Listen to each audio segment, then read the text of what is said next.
além da bexiga preguiçosa. Então, são os 3 sinais da doença, os primeiros, que acontecem aproximadamente 20 anos dos sinais e sintomas motores. 10 anos antes, ele já vai ter depressão. Então, depressão não acontece porque ele sabe que está doente. A depressão vem antes dele saber que está doente. Desordens do sono, obesidade, que não seria esperado, mas acontece. E o que Braque acha que está acontecendo? Então, existem depósitos de uma proteína chamada alfa-sinucleína, que ela se deposita principalmente na bainha de mielina, e ela adora os neurônios dopaminérgicos, então ela a proteína procura esses neurônios e os mata por falta principalmente de nutrientes que não chegam nesses neurônios. O interessante é que todo mundo sempre disse que a doença de Parkinson é uma doença própria da substância negra, parte compacta, dos núcleos da base, então uma região muito localizada. E a ideia de Braque é que isso não acontece assim. Ela vem a partir do tronco, subindo, começando pelo sistema nervoso simpático. Então, ela só vai atingir a substância negra no estágio 3 de Braque, tá? Aproximadamente 5 anos antes dos sinais e sintomas. Aí é que começa a atingir o sistema nervoso parasimpático. Até então, ela está em outras áreas do sistema nervoso.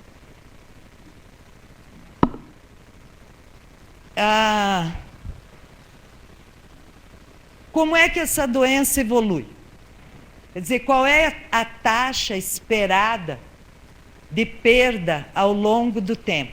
Então, tanto a escala de Roiniar é usada a partir dos sinais e sintomas para avaliar a evolução, como a Unified Parkinson's Disease Rating Scale, que mede o comprometimento da doença em 3 componentes: cognitivo, atividades da vida diária e motor. E o que a gente sabe, tanto pela UPDRS como pela Roiniar, é que os indivíduos que foram diagnosticados mais cedo, mais jovens, têm uma taxa de evolução mais lenta do que os indivíduos que foram diagnosticados mais velhos. Eles evoluem mais rápido, tanto no comprometimento motor, como na escala de Roiniar. E esse declínio é de 3,5% ao ano. Então, a ideia aqui é o que se pode fazer para segurar essa taxa de declínio. Então, a gente não consegue ter ainda marcadores mostrando a fase antes dos sinais e sintomas. Então, a gente tem que, a partir dos sinais e sintomas, tentar fazer alguma coisa, e é isso que está se fazendo no mundo inteiro. Aqui a gente tem um mesmo indivíduo, ao longo de 4 anos, mostrando o quanto das células dopaminérgicas da substância negra morrem nesse período. E aqui a gente tem uma substância negra de um paciente e uma substância negra de um indivíduo normal. Os neurônios dopaminérgicos estão aqui, ó, são esses coloridos. E quando a doença... Então, não é só a substância negra diminuir de tamanho, mas, principalmente, ela perde os neurônios dopaminérgicos que estão ali. E o que isso... Desculpem, mas não estava assim. Mas o que isso acontece? Qual é o principal? Eu não vou me deter nesse modelo. Mas a substância negra está aqui. De um indivíduo normal, eu também perdi as setas aqui, a dopamina produzida entra na circuitaria dos núcleos da base e sai via tálamo para o córtex. Então, os sinais vêm do córtex e vão voltar para o córtex. O que acontece num indivíduo com a doença? Como ele não tem mais essa informação, o tálamo é superexcitado, e o tálamo é uma estrutura inibitória. Então, ela acaba inibindo o córtex cerebral. E, por isso, a gente vê que... Aqui é só mais um detalhe. Então, de novo, a circuitaria, a substância negra está aqui com os seus receptores, ou as suas vias inibitórias e excitatórias, mostrando que na saída dos núcleos da base tem 3 áreas cerebrais que são afetadas: o córtex pré-motor, o córtex motor primário e a área motora suplementar. Então, por isso que a doença é tida caracteristicamente como uma desordem do movimento. Mas ela é muito mais do que apenas uma desordem do movimento, porque muito do nosso planejamento motor está aqui, nessas 3 regiões. Por isso, vêm os sinais e sintomas. Então, todo mundo sabe do tremor de repouso, da rigidez, só que o que a gente não sabe é que tem indivíduos que são só rigidez, tem indivíduos que apresentam só tremor, e tem indivíduos que apresentam os 2 sintomas. E por isso devem ser tratados e atendidos de forma diferente. Eles têm bradicinesia, que é uma lentidão normal, é além da lentidão do envelhecimento. Os idosos já são lentos, mas esses indivíduos são ainda mais lentos. Ele tem hipocinesia, então cada vez ele faz menos movimento. E ele tem acinesia, que é principalmente o problema para iniciar o movimento. Então, lembram-se da circuitaria, ele tem que arrumar um jeito de sair dessa circuitaria com problemas e fazer o movimento por outra via que não seja aquela. Mas ele tem os sinais e sintomas não motores, como perda do olfato, constipação intestinal e bexiga neuropática, depressão, alteração no humor e no sono, declínio cognitivo. Então está aqui o problema, ele tem problema no planejamento motor e nas funções executivas. Ele tem alteração na fala e na deglutição, e ele tem alucinação e delírios, principalmente à medida que a doença evolui. As alucinações e os delírios, na maioria das vezes, e aquilo que a gente tem observado dos nossos pacientes, é mais excesso de remédio do que evolução da doença. Bom, então, como é que se trata? Evidentemente, se trata com medicamento. A levodopa é a dopamina sintetizada, e é isso que se medicam os pacientes. Só que a gente tem uma série de problemas com a levodopa. Primeiro, ela, ao longo do tempo, ela tem efeitos colaterais. Então, do nada, ele realiza um movimento discinético. Então, imagina que ele está comendo e o garfo, de repente, voa da mão dele. Tá? Segundo, problema com o medicamento e com a doença. Quando a gente faz exercício, a gente usa dopamina normalmente, todos nós. Então, os médicos foram treinados a não recomendar exercício físico para paciente com Parkinson, porque ele já tem pouco neurônio, e se ele tem pouco neurônio que produz dopamina, você vai gastar fazendo exercício, ele vai ter falta. E o que a gente já está mostrando, não as nossas análises, mas quem trabalha especificamente com marcador bioquímico está mostrando, e com neurogênese, que existe, principalmente em modelo animal, e aí são 2 hipóteses, ainda nenhuma das 2 está confirmada, que os neurônios remanescentes estão aumentando sua produção de dopamina para os indivíduos que fazem exercício, ou está havendo realmente neurogênese e outros neurônios estão produzindo dopamina. Tá? A gente ainda não sabe o que é o que. Mas esse remédio, apesar de ser usado no mundo inteiro, não tem efeito na instabilidade postural. Então, ele diminui o tremor, ele diminui a rigidez, mas ele não tem efeito na instabilidade postural. Não adianta aumentar a dose para o paciente cair menos. Tá? Então, não somos só nós com exercício, é lógico que na nossa área a gente foi buscar aquela ferramenta que a gente domina, que é o exercício, mas tem os fonoaudiólogos trabalhando com fala e com deglutição muito nos pacientes. E tem terapia, por exemplo, nutricional. Os pacientes não devem comer carne à noite, carne vermelha, porque para digerir a carne vermelha também se usa dopamina. Tá? Bom, então estamos nesse quadro. A gente sabe que um estilo de vida sedentário interfere em vários sistemas do nosso organismo.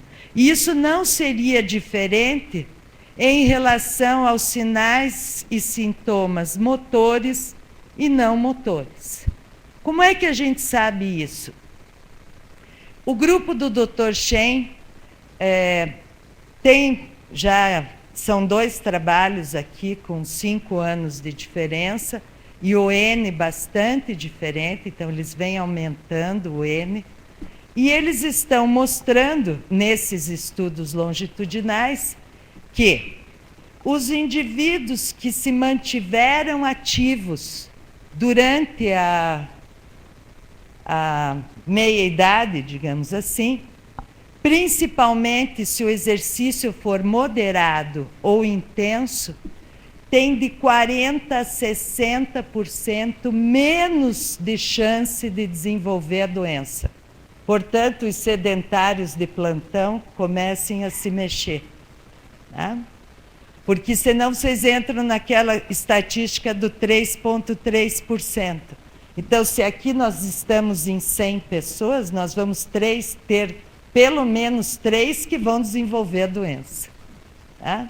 Se for ativo, tem de 40% a 60% de chance menor de desenvolver a doença. Esse é um outro trabalho que olha o exercício físico e a mortalidade nos pacientes. Então, eles acompanharam 438 pessoas com a doença durante 4 anos. Nesses 4 anos, morreram 71 desses 438. E o mais interessante é que os ativos tiveram uma menor taxa de mortalidade entre esses pacientes. Então, se conhecem algum paciente, manda fazer qualquer coisa. Tá? Ande na esteira, porque a gente ainda não sabe qual é o melhor protocolo para eles. Mas faça qualquer coisa que tire o estilo de vida sedentário. Por isso, o mundo inteiro resolveu fazer programas de atividade física para esses pacientes. Imaginem que tem até gente prometendo que vai retardar a doença com 2 DVDs. Tá certo? Se o indivíduo vai fazer ou não vai, ele não sabe, mas que ele vai vender o DVD. Então, um dos nossos primeiros estudos era tentar entender como é que esse paciente chega para a gente. Então, qual é o nível de capacidade funcional que ele tem quando ele chega para a gente? Dividindo em pacientes unilaterais, que são aqueles no início da doença, e pacientes em que ele já atingiu os 2 lados do corpo. E a gente consegue ver, então, que os pacientes que estão nos estágios mais avançados são piores em equilíbrio, agilidade, flexibilidade e coordenação. Eles não têm diferença em força, porque eles já eram fracos. Tá? Eles já são fracos desde o início.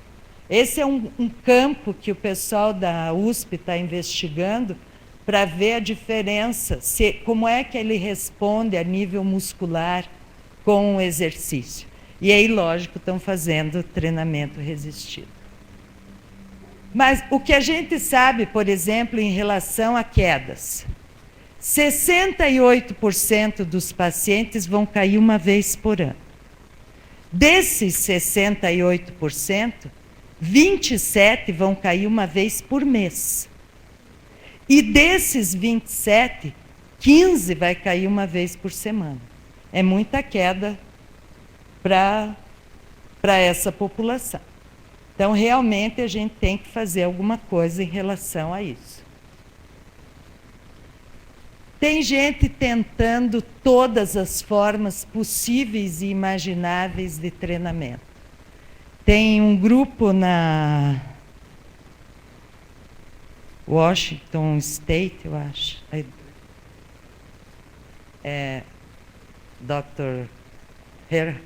Earhart, fazendo tango e não observando mudanças no comprometimento motor durante o treino.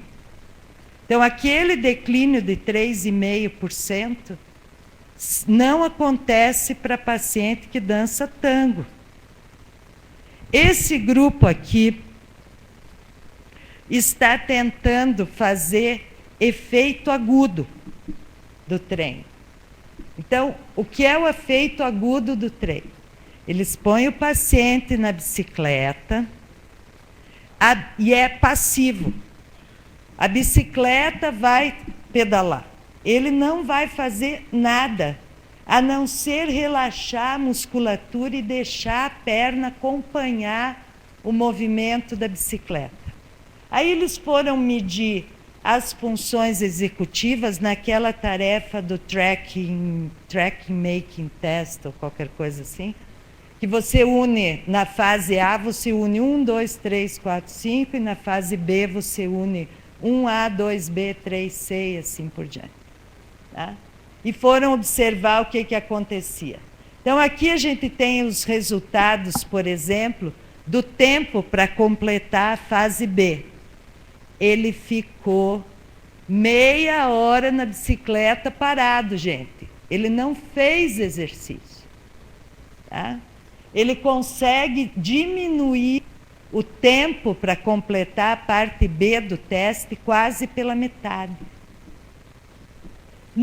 Na comparação do tempo do que ele levou no A em relação ao B, ele cai quase 2/3. Então, isso é uma... Pensa, ele não fez nada. O que está acontecendo no cérebro desse indivíduo? Ele aprendeu a fazer o teste enquanto ficou na bicicleta, por ter feito uma diferença de meia hora?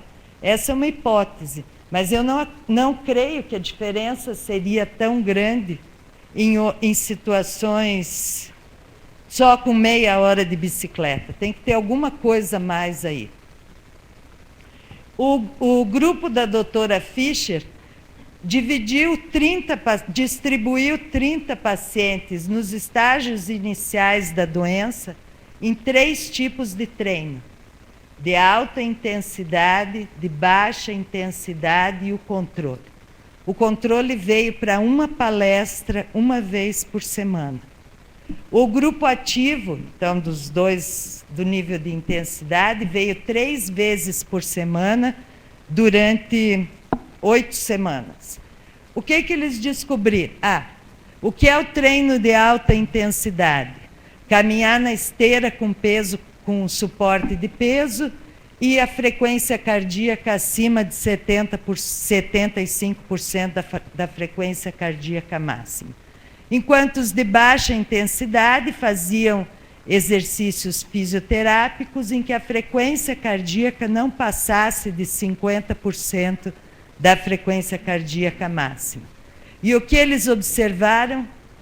Que que o treino de alta intensidade melhorou o comprimento da passada, melhorou a amplitude articular ao redor do quadril e ao redor do tornozelo. Tá? Isso faz com que essas mudanças sejam mais positivas do que os outros dois grupos. O grupo do Dr. Lita fez uma distribuição bem maior, de 195 pacientes em 3 grupos. Um grupo de Tai Chi, um grupo de exercício resistido e um grupo de alongamento controle, agora um pouco maior, em 24 semanas, mas com uma frequência semanal de 2 vezes por semana apenas. E o que eles... todas as minhas setinhas desapareceram. Então, vamos lá. O Tai Chi melhora o equilíbrio. Agora apareceram. E reduz o número de quedas. Tá? Tai Chi mais exercício resistido melhora, aumenta o comprimento da passada e, consequentemente, a velocidade, melhora a força de extensores e flexores do joelho, melhora a mobilidade e é o primeiro a mostrar a redução no comprometimento da doença. Então, 24 semanas de treino já são suficientes para que você segure a evolução da doença. Mas, de novo, não tem follow-up. Aí chegamos nós, vamos fazer o nosso primeiro treino. Tá? Então, fizemos 2 grupos. Um grupo de adaptação que vinha 1 vez por semana. Esse é um estudo de longa duração. Então, ele tem 6 meses de duração, 72 sessões. E a gente distribuiu os pacientes em 2 grupos. Esse grupo de adaptação, que só vinha 1 vez por semana, ouvia palestra, fazia algum exercício de alongamento, e um grupo de exercício multimodal, que visa principalmente os componentes da capacidade funcional. Força, equilíbrio, flexibilidade e coordenação. Acho que são esses 4, se não me engano. E, para a alegria da torcida, depois de 72 sessões, os 2 grupos melhoram. Principalmente na escala de Berg e no equilíbrio e na mobilidade funcional. Aí você faz o quê? Do ponto de vista do paciente, você acha isso ótimo. Mas do ponto de vista da pesquisa, quer dizer, o teu treinamento jogue no lixo, porque esse teu treinamento não serve nem para mobilidade funcional, quanto mais para equilíbrio. Na realidade, isso não é bem assim. Como eles são absurdamente sedentários, o fato dele ter que tirar o pijama, vir para a universidade 1 vez por semana, se locomover até o ambiente, deu estímulo para que ele começasse a fazer outras coisas em casa, além, evidentemente, do trabalho em grupo. O fato dele ver outros pacientes mais comprometidos ou menos comprometidos do que ele, também deve ter estimulado. Eu espero que seja assim, porque senão meu treino eu posso realmente jogar no lixo.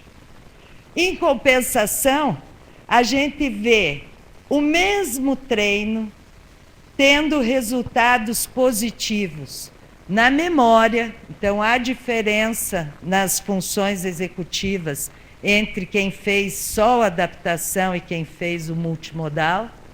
Os pacientes nos estágios iniciais têm mais melhora e os pacientes nos estágios moderados apresentam manutenção dessas funções. Então, quando você olha o PDRS-2, que é de atividade da vida diária, a gente não viu o declínio de 3,5% ao ano.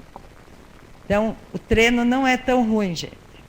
Tá? Não precisa ficar triste, o treino funciona. É só, provavelmente, o Tug e o Berg não são capazes de olhar, não são as melhores variáveis ou os melhores testes para se medir essas variáveis. Por causa daquela tristeza desse treino, a gente monta outro treino. Agora, realmente, power.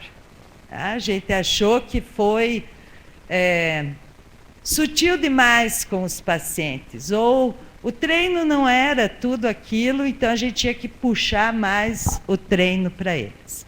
E o que a gente vê com esse treino agora? Continua o exercício multimodal, mas agora a gente foi mais fundo na intensidade e no volume do exercício. A gente vê, então, aumento no comprimento e na velocidade da passada, que estão diretamente ligados com 2 sintomas da doença, a hipometria e a bradicinesia. E a gente vê, no mesmo treino, agora melhora da mobilidade funcional. Então, por 3 testes, o Tug, o Berg, agora mostrando efeito nesse segundo treino, e o PLM, não sei se vocês conhecem essa tarefa, ele junta uma caixa do chão, dá 2 passos e coloca em cima de uma prateleira.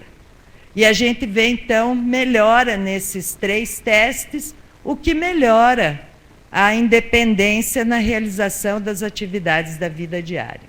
De novo, em relação à parte funcional da PDRS, que é o PDRS-2, eles têm manutenção nesse período de treino.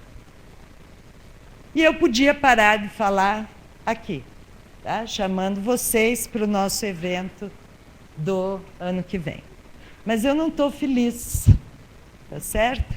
Eu acho que nós ainda estamos usando ferramentas que não são as mais apropriadas.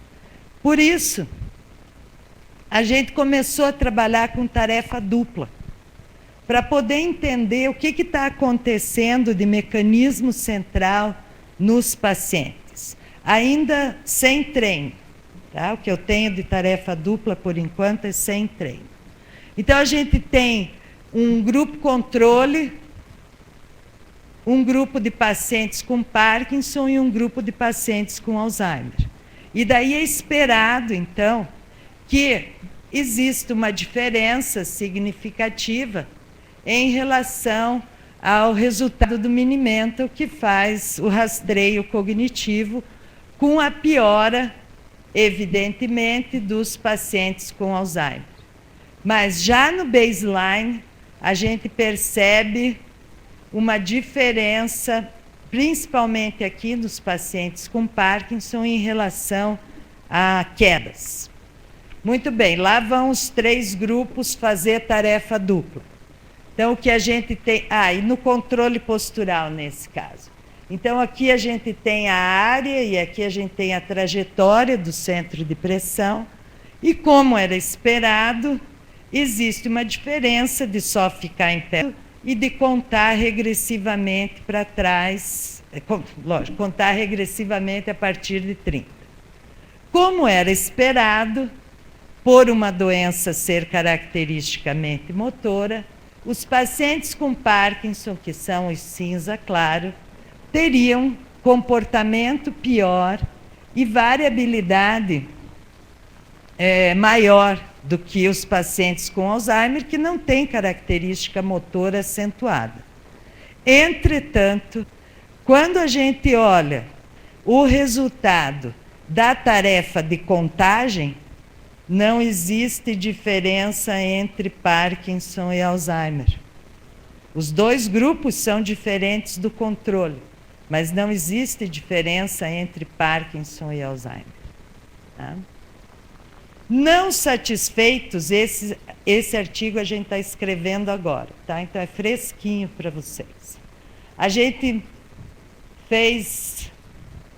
Quando você conta para conta ou tem que falar enquanto você está fazendo uma atividade cognitiva, você tem um componente motor para gerar a fala e para você realmente falar. E a gente achou, então, que nessa hora você tem uma tarefa que é motora, então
Então, vou te agradecer a pergunta de novo, porque se eu ganhar, ou se eu receber o EEG, eu vou conseguir dizer para vocês que as ondas alfa, que vão entre 8 e 13 Hz, de uma determinada região que se chama NP3, são inibitórias. E nessa região significa que ele consegue inibir a informação que está vindo dos núcleos da base para aquela área. Se essa inibição for coincidente com a onda beta excitatória, que vai aproximadamente de 15 até 30 Hz, mais ou menos, na área motora suplementar, vou ser a mulher mais feliz do mundo. Tá? Mas eu preciso do equipamento, senhor revisor. Eu tenho uma pergunta. Especificamente com relação ao declínio funcional, é possível a gente afirmar, ou pelo menos imaginar, com os resultados que a gente tem até hoje, que o exercício físico sistemático ele resulta num maior efeito do que, ou num efeito similar do que o próprio medicamento? E nesse sentido, né, desculpa, antes de começar, ele poderia ser um agente de redução da medicação? Obrigada pela tua pergunta. Eu também não tive tempo de contar, mas Rio Claro é uma cidade de 180 mil habitantes. Tem 4 neurologistas. Uma vez por ano eu pago uma consulta para mim, em cada um deles, e vou lá contar para eles como estão os seus pacientes, porque eu os vejo mais do que ele. E é extremamente interessante que a gente começa a ver discinesia e alucinação ao longo do treino. Então, eles estão treinando com a gente e eles começam a relatar movimento involuntário e alucinação. Essa hora eu passo a mão no telefone, porque daí é lógico que os 4 médicos já sabem quem é aquela professora de educação física louca da universidade, e digo, olha, a sua paciente está relatando tal e tal coisa, eu vou mandar ela ir para o consultório. O senhor não se esqueça que ela está fazendo exercício forte, quem sabe o senhor revê a medicação. Gente, o neurologista foi treinado para tratar uma doença progressiva com aumento de remédio. Ele não foi treinado para reduzir remédio. Como é que, de repente, do nada, ele vai entender que o exercício pode estar fazendo um aumento na produção de dopamina? Então, na primeira vez que eu ligo, ele põe quetiapina, que é um medicamento para alucinação. Ele trata das... Eu não entendo de medicamento, tá? Mas eu fui procurar porque o paciente volta para mim e diz assim, esse agora é a minha prescrição depois que eu fui. Eu olho, não tem mudança na levodopa e tem a introdução do quetiapina. Tudo bem? Na segunda vez que eu ligo, eu já digo, ó, a quetiapina não deu resultado. Ele continua tendo tanto delírio, alucinação, quanto os movimentos involuntários. Quem sabe o senhor não diminui um pouquinho a dopamina, a levodopa? Aí ele diz, a senhora é médica? Lógico que não. Mas se eu consigo provar para ele que uma dessas 2 hipóteses está correta, e depois de todos esses anos, agora eles já me escutam. Então, eu tenho redução de medicamento nos pacientes que estão com a gente. A outra coisa, a gente está acostumado a fazer um estudo e liberar os indivíduos, não é isso? Eu não posso liberar. Então, mesmo eu tenho indivíduo que está comigo há 8 anos. Está fazendo treino. Lógico que no período de férias eu dou destreino para eles o máximo que eu posso, porque senão não posso fazer o experimento seguinte. Eles sabem a situação de ser sujeito de pesquisa o tempo todo, mas nos 2 últimos meses de destreino eles começam a ligar, relatando que estão piores, quando é que a atividade começa e aquilo tudo que vocês sabem de qualquer outro programa de intervenção. Certo, muito obrigado, doutora Lilian. Gostaria, de nome da organização do evento, passar aqui uma lembrança e, mais uma vez, agradecer pela brilhante apresentação. Obrigado. Muito obrigada.